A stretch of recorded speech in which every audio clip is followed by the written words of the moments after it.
Unstoppable Real Estate Investors. I'm Rayanna Starr, and I'm your hostess with the Unstoppable Real Estate Investor podcast, Mastering the Secrets of the Top 5%. We definitely have a top 5%er here with us today. Bronson Hill will be sharing about amassing a fortune through multifamily, but we'll start with just welcoming Bronson and then hearing all about his story and his journey. Hi, Bronson. Hey, Rihanna, thanks so much for having me. I'm excited to be here, and it's amazing what happens when you just have a desire to learn. And I think a lot of people are interested in just learning more, and you can learn from. I read a lot, and I try to talk to as many people as I can. And I think hopefully this is a chance to provide some value to your listeners and even answer some questions and stuff. So I'm very excited to be here. Well, I appreciate that. Yay. Okay, more people are wanting to join us. Excellent. So, Bronson, why don't we just start with, who was Bronson before real estate? What were you doing before the real estate bug bit you? Yes, I've lived a couple different lives. I was a high school youth pastor and lived overseas, did some kind of missions work for a while when I was younger, and then I spent about 10 years. Part of the reason I did that is I just wanted to make a difference in the world, right? I wanted to impact people. And then I got into medical device sales, which is basically involves wearing scrubs and going into surgery and helping doctors with their heart surgical equipment. So I did that for about 10 years. Wow, And that's cool. yeah, yeah. And so, but it's interesting, the desire for doing real estate or having this idea of passive wealth or having your money work for you. Warren Buffett has this quote. He says, unless you learn how to make money while you sleep, you'll work until you die. Now, ironically, Warren Buffett is 93 and 92, somewhere in his early 90s, and he's still working. So I think the thing is being able to work how you want to work and Well, being he's able to still have working because he loves what he's doing, but exactly, he's exactly. really not doing anything he doesn't want to do. He found his passion and his purpose. Yeah, exactly. So I discovered I'd always known about real estate. I'd always been interested in it. When I started getting involved in it, started buying single family houses, and then I found a way to be able to scale up and do more with it. But again, I think it just really came from the desire to have more control over my time, to travel, to create, to really live out my purpose. And I think when people are financially free, it allows them to be able to do that. So let's talk about that. Like, how did you make the transition? How long ago was it? And what was it that had you go from medical device sales and doing other things to making that transition into real estate? Yeah, so I had a good job. I mean, I had a job I was making over $200,000 a year. I was working probably 30 hours a week. I mean, it's a great job, but there's this term called the golden handcuffs where sometimes it's just too good. You just can't leave. And I remember I didn't have control of my time to travel or to create or do the things that I really wanted to do. So I started a side hustle and I started to, buy single family houses in another state. And then I realized I was just taking way too long. It was way more work than I thought, and it just wasn't working out how I wanted. So I had someone come into my life who there's a saying that when a student is ready, the teacher appears, right? So I was ready, and this mentor came in my life and just said, "Hey, why don't you consider doing multifamily apartments?" And I was like, "Apartments? Well, I'd love to, but I don't have the money." And he said, "Well, you can raise the money." And he taught me about this thing called syndication, which is basically when I first heard the term, I thought it was like a TV syndicated TV show or some sort of crime syndication or something like that. But no, the word syndication is a term that basically involves when people pool together their investments, and you have passive investors or limited partners, and then you have general partners that help to operate the asset and do well with it. So over time, I just learned about raising money. Raised $100,000 for a deal that a guy that I met at a meetup, and I met the investor at the meetup as well. This meetup that I started in Los Angeles, and then I was able to find a partner and just scale up quite a bit, and then pretty quickly. And then within a couple of years, I raised about $15 million and was considering leaving my great job just through the income I've created through real estate. So there's more steps than that, but that was kind of I just took a lot of action, learned as much as I could, and tried to find partnerships and get involved with people that were doing this. And how long ago was that? So that was 2018, in May of 2018. I had the conversation with a mentor, started a meetup kind of that fall, that summer, found my first investor at that first meetup. And then I actually quit my corporate job about 2.5 years ago. So that would have been, I'm going to do my math right. Let's see, 2021, I think halfway through 2021. So it's been about 2.5 years. I fired myself, just as my book says behind me here, where I was able to replace my working income with passive income.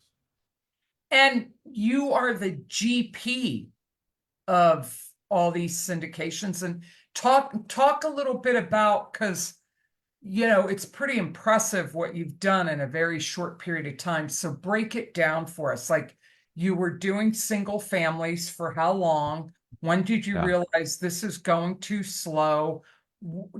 Did you have a goal in mind of how many doors and how much Yeah. income you wanted passively? Break it all down for us. Yeah, so I thought I wanted to get about 120,000 in passive or investment income.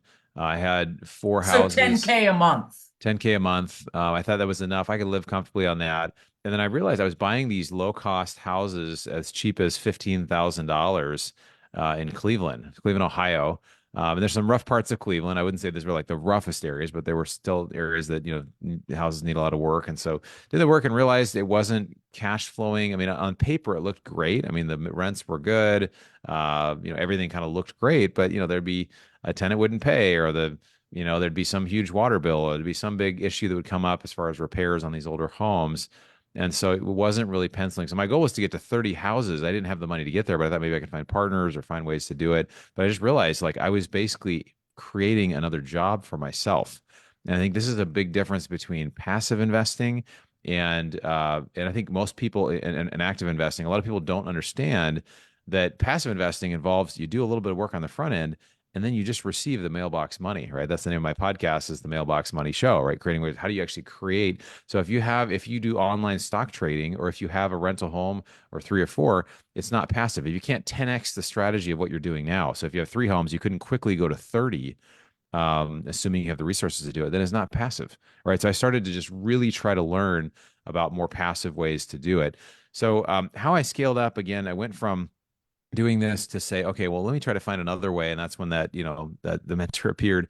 And I just realized that I could scale up. I mean, it wasn't that much more work to do a 100 unit apartment complex. It sounds kind of crazy, but a 100 unit complex than it is to do a 5 unit or a 10 unit. It's actually probably less work because you have better management, you got better resources, you got better on-site support.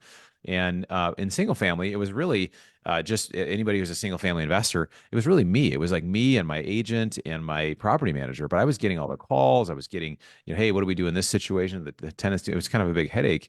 With a larger deal, it's rarely ever one person. It's typically a team of people. So I realized I could say, hey, I've got all this sales experience, and it's a very transferable skill to raising money from investors, right? So that's very transferable. So what I needed to find were people that were great operators, right? That could operate these assets very well. And also investors would look at me and say, well, hey, you don't have any experience doing these big multifamily deals. Well, if my partner has 10 or 20 years of experience, well, then I do have experience, right? I've got all this experience on the other side of people that have been doing this for a long time. So I think that's a couple of things about teamwork and just continuing to realize that, what we think sometimes is passive, owning another rental house, a vacation home, It's an online really business. It's recurring income. You still have to do something for it. So that begs the question of your GP on a lot of your syndications, which means you're in control. You're still working. So talk a little bit about that. Yeah, so I am. So, again, there's two ways to approach this. Either people have, and I talk about this in my book, either you have, more money than you have time. And if that's the case, and I've had over 1,600 one-on-one phone calls with high net worth investors, typically $2 million or more. So I think of the doctor who's worth $5 million, who's only invested in stocks, right? So that's a great person their time is very valuable and they have money. So they can be a passive investor. They can be a limited partner. For me, I And didn't that have, truly is passive income when your money's making money for you. yeah, But what a lot of people think is buying rentals is passive income. No, it's it's not. recurring income. Even if you have a property management company, you're still having to make decisions. But when you buy into a syndication as a limited partner, Yeah. that's truly passive. But why are you a general partner? Yeah, so I'm sharing that. So again, Yeah, I didn't have the money. We should all aspire to be full-time passive investors, right? We have enough right. money. We do a little bit of work on the front end. We vet an operator. We vet a deal. If you don't have the money, then you become you look at how can I actively do this? What are the ways I can get there? So that's what I did. I said, okay, I have a little bit of money, but I don't have a lot of money. So I didn't have a lot of time. So again, some people have more money than they have time. Some people have more time than they have money. I didn't really have either. So I thought, well, I'll just kind of work on the side and work hard to be able to do that. So the reason why I did it is I saw I could scale up my wealth. I could help a lot of people. There are a lot of people, like I mentioned, that doctor that have a money problem. That not they don't have money. They have money. They don't know how to invest it. The stock market's pretty volatile. A lot of the options out there are not good, and so we're offering things that can be great solutions for Yeah. investors. So as I become a general partner, like you said, I can basically have some controlling aspect of the deals. I'm a passive investor as well in other deals, but I think it allows me to create value for other people Yeah. in the deals that we currently have open or we've had open in the past. They either produce cash flow, they produce tax benefits, they produce long-term growth, and it provides great solutions for people. So I can then get a piece of the upside. Typically, some front end as I raise money, maybe I'll get a small acquisition fee, and then I'll get some money as the deal does well. And so that's been a great way I've been able to grow my wealth. All right. So how many deals have you kind of brokered and you've been the one, like, have you set up some of the syndications yourself?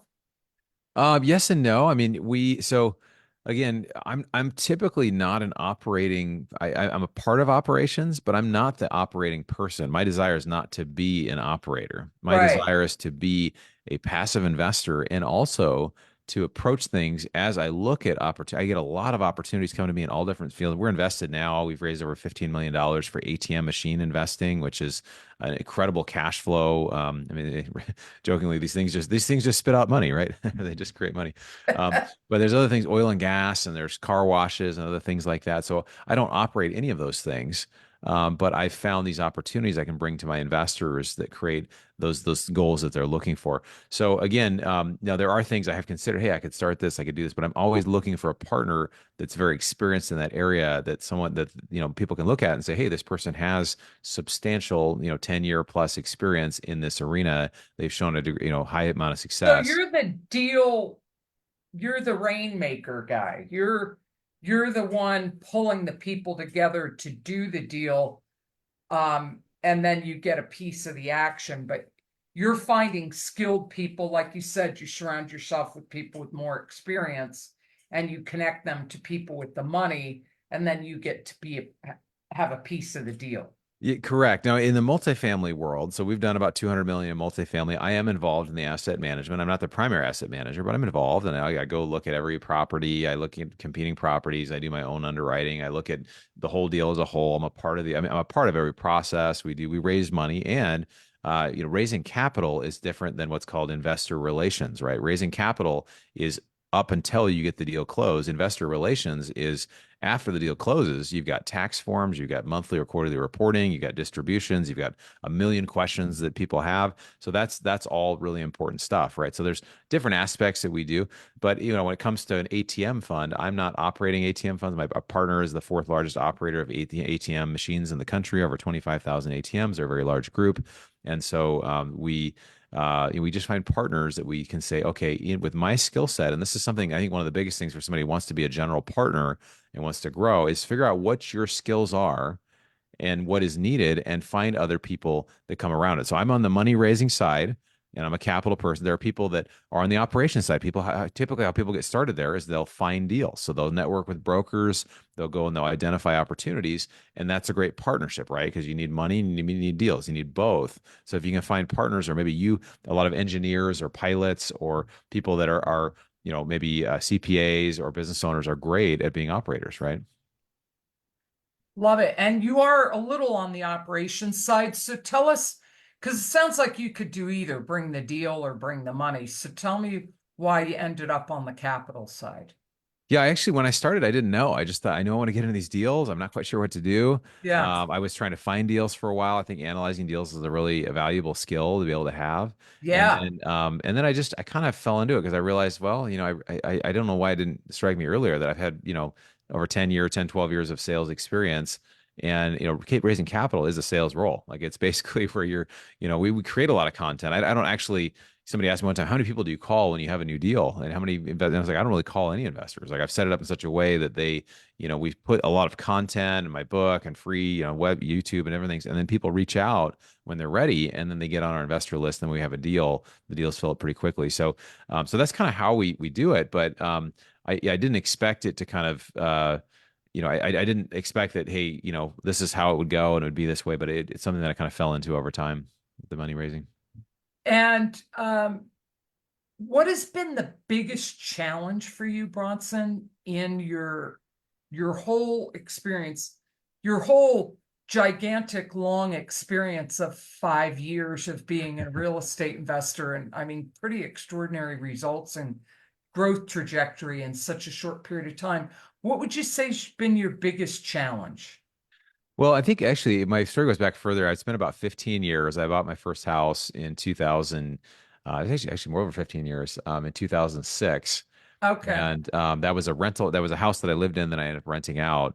And for about 6 years, and this was before I started. So, I don't know, 10 years ago, maybe 12 years ago, I had the one rental house. It was cash flowing. I would go to meetups, but I just didn't take any action. Right. And I think a lot of us, and I think this is most people's issue, is we are in analysis paralysis, or just for whatever reason, we don't take the actions. And again, I've kind of like, if you have two people, one person is a great strategist and they have all the best ideas and everything and all the stuff over That's here, the visionary. and they have it, but they don't take the actions. And That's then you the have another person, integrator. you have the other person Yeah, that doesn't quite know what to do, but they just start taking actions and they start going for it. And then they kind of start reflecting and taking, okay, well, is this working? Is this not working? Whatever. right. So I kind of did it where I just said, well, I'm just going to take a lot of action. And I have this theory that life has an action bias. The person who takes action will always be the person who has great theories and great whatever. And there is, like you mentioned, the integrator and the visionary, which is true. But I also think from a personal standpoint, once I made the decision, like Tony Robbins will say, it's in the moments of decision that your destiny is shaped. So when I decided, hey, I'm going to leave my job in 3 years, I didn't know how I was going to do it. I didn't know what was going to happen. I just knew this is what I wanted to do. And as I did it, my subconscious started to go to work and figure out a way to get there. So it's amazing how when we make a goal, we make a decision and we actually commit to it, we may not know how to get there, even what the steps are. We just start taking actions towards it I and we get I there. I love it because like Yeah.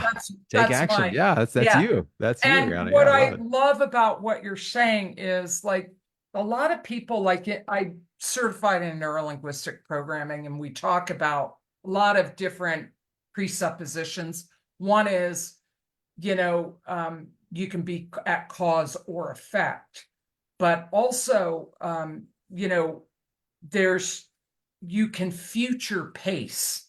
And I did a lot of landmark education Yeah. training. Me too. Are you familiar? Love Yeah. it. Yeah, I've done the And the forum twice, the advanced yeah, course, the I communication was course, the really involved. SCLP. Yeah, I was Love it. really involved for like 10 years. And one of the concepts I love that they really, you know, get in your brain is your past does not define you. It's the future you're stepping into and the possibility you're creating. And I think people, unless they've done that training or they're working with a coach, it's hard for people to wrap their mind around that. But you just proved it. You had set this intention for yourself and you just took massive action. Maybe you didn't always know what you were doing, but that intention was causing you to take the action. That intention was calling you forth into the future, and you behaved accordingly. Yeah. Yeah, exactly. That's it. Yeah. Yeah, I think it's and I love Landmark as well because I think everybody in the world should do the forum because what happens is we're in our own heads over who we think we are based on something that happened when we were a kid. And I'll give an example. I was 5 years old walking home from school, and these kids, these fourth graders, came up and pulled my pants down. So here I'm in kindergarten, and they start laughing, and the kids behind me start laughing, and that's what actually happened. What I took that to mean was the world's not safe. I'm not okay. People are laughing at me. So when I go through something challenging, those repeating thoughts would come in, and it would be the same thing. Like not somebody pulling my pants down, but the repeating, you're not okay. The world's not safe. People are laughing at you. And so once I realized like that was just simply a story that was made up, that I made up about who I was, that didn't actually happen, then I had the power to actually complete that and create well, what do I want to create? Do I want to create myself as a powerful person that can do anything, that can be anything I want to be? And so for each of us, we have that ability to do that, which I think is incredible. it's so fun to meet another landmark person, you know. Yeah, sure. Yeah. Yeah, I'm gonna put a little link for people because it is transformative work. So, you know, um, are all of your investment, did you keep some of your single family or are you invested solely in syndications? Yeah, so I ended up selling the different single families that I had. There came a good point to be able to sell them kind of before rates started rising, which I was happy with. And then I just redeployed it in some multifamily and other types of deals, other passive or active deals that I'm in. And I've been really happy that I did that. So. So you, besides real estate investing in multifamily, you said you also look for other deals for investors like ATM businesses. Talk about some of your other investments. Yeah, so at the end of the day, and I talk about this in my book, Fire Yourself, of like how do you analyze a deal and what really are your goals? A lot of people, and I asked this question, I was like, what's more important, cash flow or appreciation? And people will be like, well, I like both. I like long-term growth and I like cash flow. When it comes down to it, I'm a huge cash flow guy because cash flow is what allows you to cover your living expenses. It allows you to leave a job. It allows you to do these things. So no matter what you invest in, I think it's important to think about what is the investment profile? Like, what does it do for you? Does it provide cash flow? Does it provide tax benefits or long-term appreciation? We do kind of all of the above. But I think, and I think if you are able as an investor, again, your goal is not like, hey, like I don't love real estate.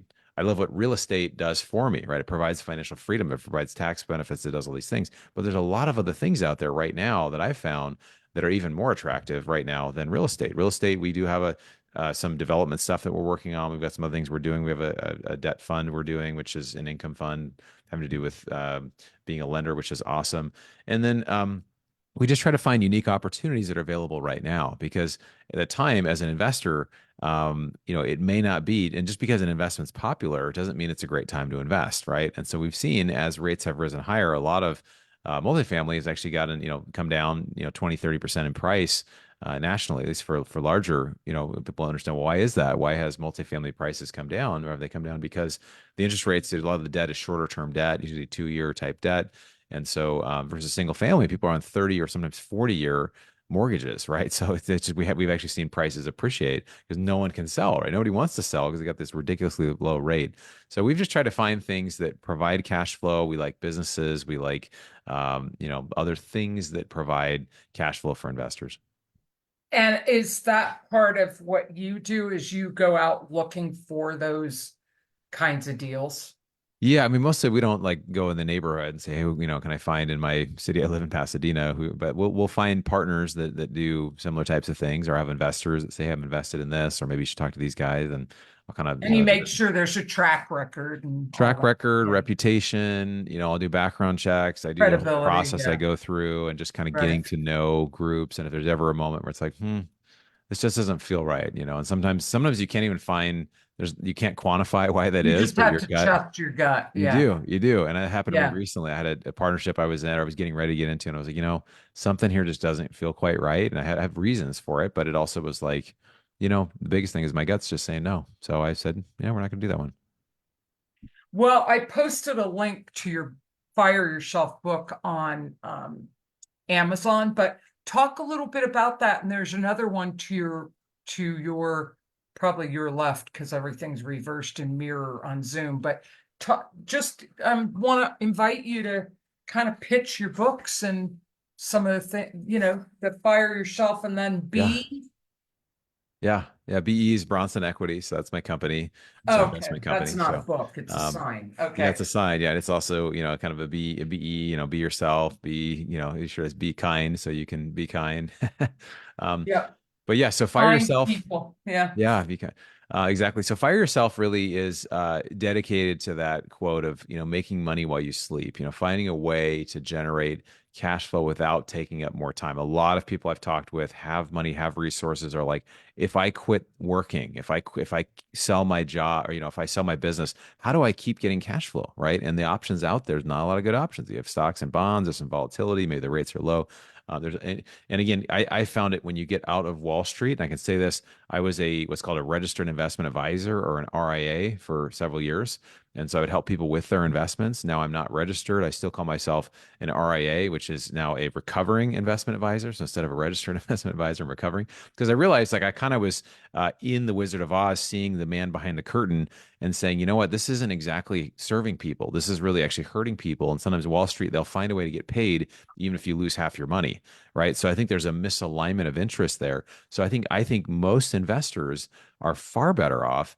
And it's not that I don't buy stocks, I don't buy things, but really getting out of Wall Street and into Main Street investments because these are things that are businesses, they're real estate, There's they're tangible alternatives. assets you have They're, control over. they're Yeah. exactly they're tangible assets, and again, there's alignment of interest. We typically invest in every deal that we're involved with investors, and so we do that. So there's a shared kind of alignment of interest. But You the book drink your own Kool-Aid and eat your own cooking, we eat right? our own cooking. That's it. Yeah. So just at a high level, the book talks about how do you identify great deals in any asset. How do you vet them? How do you look at your own investment profile? How do you move forward? What are some long and short term goals along that path? And it just goes from people saying, "Oh, I know I should be doing real estate. I know I could be in this, but how do I do it?" It's a how to manual of how people get in it. It became an Amazon bestseller, which is awesome. So, but we also have.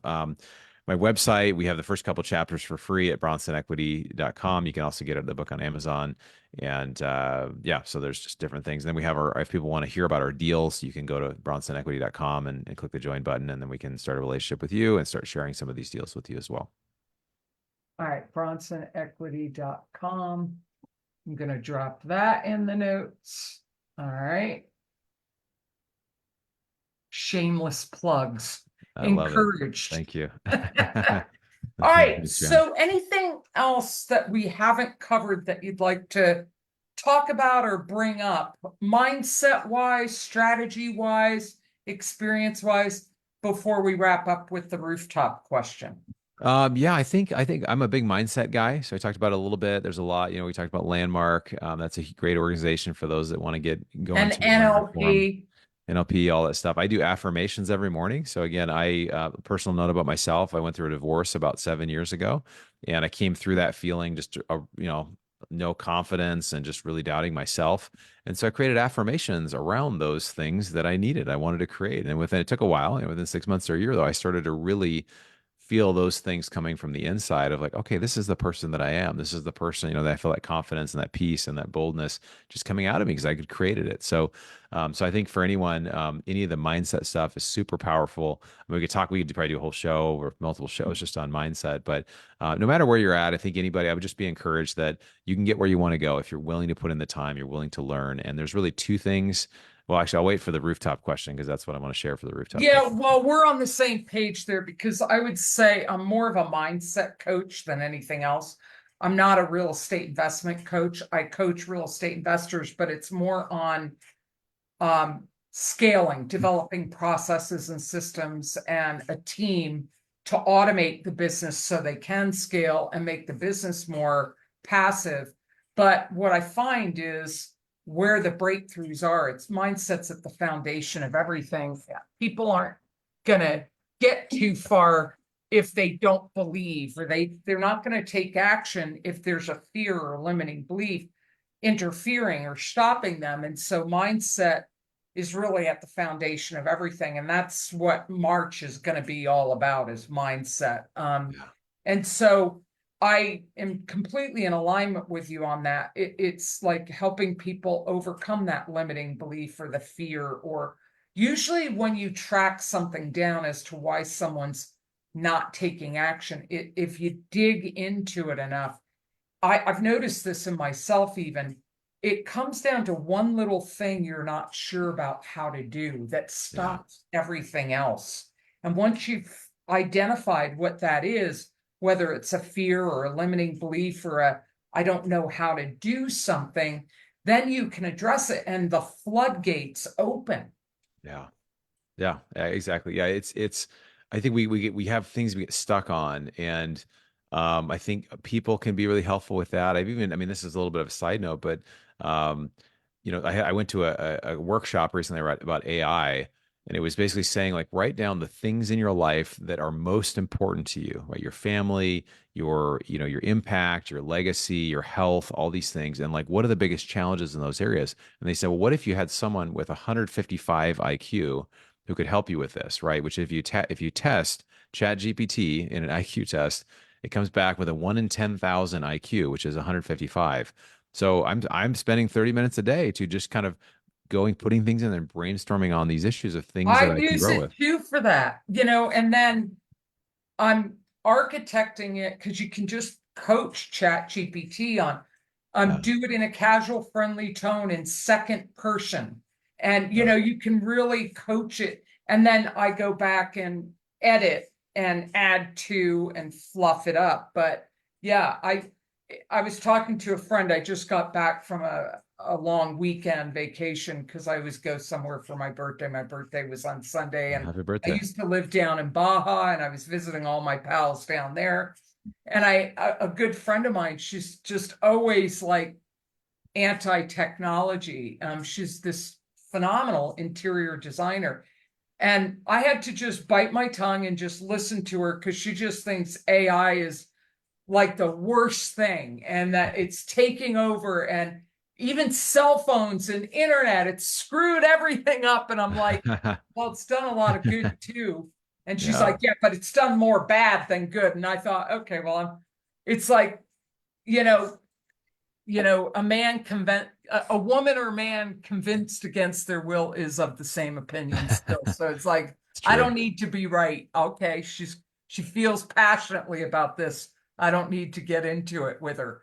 But there Yeah. are, yeah, my VA Rose, we both use it to just because we can get more done. It's Yeah. fabulous. Yeah. It's huge. Yeah. Yeah. No, there's so much you can do with it. And I think one thing we learned too is you could say, I want a panel to run this idea by. I want Gandhi, Jesus, Tony Robbins, uh, Warren Buffett, like put them in and how would they respond to this idea? And you get all their responses, and it's kind of like a mastermind that you create. Like you could just it's limited to your creativity, really. Yeah, yeah, I love it. So, anything else that you want to plug, pitch, say before the big rooftop question? Yeah, I mean, I think, anyway, we love networking with people, trying to help people get where they want to go. We do, I think I shared about the book and the business, but I mean, I think that's probably it. I mean, I'm thinking my rooftop stuff but I mean, the biggest thing is just taking action, just taking the actions, making a All right, goal. wait, let me ask. Yeah. If you were up on a rooftop with a Yeah. captive audience surrounding you who was hanging on your every word, what would your advice be? Okay. So my two things that I've been storing up to say the whole time that I would be shouting. I'm literally on my roof right now and I'm shouting this to the neighbors and they're looking at like, what is that guy doing? But captive audience, because I'm on my roof. I would say there's two things that will change your life. The first one, and they don't sound that amazing, but they are networking, and the other one is education. There's a quote that I love. It says, "You'll be the same person 5 years from now, except for the books you read and the people that you meet." Now, what are those things? Well, that's the books you read is education, and the people you meet, that's networking, right? So those are the two things. If you want it, like you're the average of the five people you spend the most time with, getting in a different place, a different room. The books you read, I read 98 books last year, right? I mean, books are one way. There's learning through ChatGPT, other things. But the more you can be in the right rooms with the right people, learning new information, meeting new people, it will continue to change your life. Right. And it's that you're the average of the five people you spend the most time with. You can look at it almost in every area of your life, your health, your wealth, your habits, your attitude, all those things. So if you want to change any of those things, you just got to get around people that are at the next level in those areas. Ah, love it, love it. Wiser words have never been uttered. And I absolutely agree. In fact, I was on vacation for a few days and I brought my Kindle with me and I read again, uh oh, Rocket Fuel on the way out Yeah, that's a and good one. Profit First on the way back. And Nice. then I think I listened to an audio book too, all in like on a vacation. And I Yeah. thought, God, yeah, I haven't been reading enough yet. But I had someone who was a guest on my podcast last year who said, if you read one book a week for an entire year on one subject, you will be an expert on that Yeah, subject. it's true. It's true. And it's amazing with reading. The average American reads less than 12 books a year. And then I think half of Americans read less than 4 books or less. But CEOs read like 50, 60 books a year. And so it's amazing. You read a biography and it relates to something that's going on in your life now, or you read something in self-help and it's like, well, that applies to this. So it just everything starts to apply to everything and you learn. It's just amazing. Like knowledge is absolutely incredible. So Yeah, once you get in the habit, it becomes an yeah. addiction. Yeah, Yeah. it is. It's my part-time job. My part-time job is Yeah, a and reader. you replace, like people say, I don't have the time. Oh, really? Well, how much TV do you watch every day? 4 hours a day, That's average the American. first Yeah. place I go, you Yeah. know? It's not Yeah. to villainize TV because like I have an active mind and sometimes I need to park it to do a little Netflix binge because my brain just Yeah, we needs all to do. rest and focus on something. But I really, like you, I really enjoy learning. I really love that. And I think it's because I have a high IQ, not genius, but it's pretty up there. And I think my brain just needs new food. I need to be challenged Hmm. mentally. So it just makes life more interesting when you learn something new. It's wow, it's exciting. Wow, I've just expanded myself. You expand yourself every Yeah, time you learn something new. absolutely. 100%. Couldn't agree more. Yeah. And then that spikes your confidence, and then you feel better and you do better and you attract more to you. And it's instead of a vicious cycle, it's a wonderful cycle. Yeah. Yeah. It's the virtuous cycle, right? You're doing things. They say you make your habits and your habits make you. And it's a great book about this is Atomic Habits and the idea of habit stacking. So I, Yep. I started with my morning routine. It was like, okay, I'd be grateful for a few things, whatever. And then I added on the affirmations. Then I added on, other things like, what are my goals? I do something called a God story, which is just different things that, for my faith that I feel like God's interacted in my life. I do some health things. Like I do all these things together, and it just like I add them in there, and it's just a thing I do every day. Yeah, I love that. Well, I just want to thank you for being such a dynamic, positive, empowering, inspiring guest. And congratulations on all your success. And it's just been a joy to meet you, get to know you, pick your brain a little bit, learn from your experience. I'm sure you're an inspiration to all of our audience, and I just want to thank you for taking the time. Absolutely. Thanks so much, Brianna. I appreciate the time. And I forgot to, I think I mentioned I do a podcast as well called the Mailbox Money Show, where we talk about all these alternative assets and creating passive wealth. So I guess the last plug there. But thank you for having me on. It's been a lot of fun. Love the dynamic approach you have to life, to investing, to going after your goals and taking action, making no excuses, and just getting results. Love that. Of Love it. Well, thanks so much for spending time with us, Bronson. course. Thanks everybody for joining us, and I'll see everybody on Friday for our live at 9 a.m. Eastern on our Fun Friday campfire discussion. It'll be our first discussion in March, and March is going to be Mindset March. So it's all going to be about mindset stuff in March. All right, everybody, signing out. Take action, no excuses. Go get results. Bye now. And Bronson will send you a copy of the video so you can use it if you'd Okay. like to Sounds tomorrow. great. Thank you. Okay, thanks. Bye, everybody.